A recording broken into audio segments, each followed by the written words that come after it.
civil society, student leaders, really to kind of hear what areas and what priorities could we help with as you take on this task.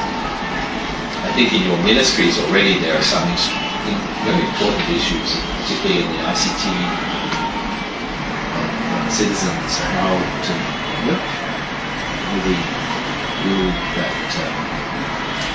empowerment of the youth through this process. So, thank you very much for visiting us.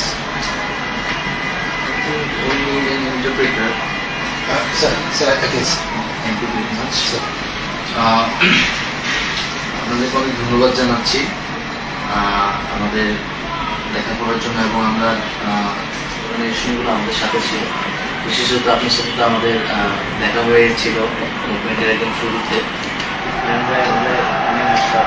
কীভাবে accommodate করা যায়, মুভমেন্টের ঠিক পরবর্তী সময় আমাদের traffic police ছিল।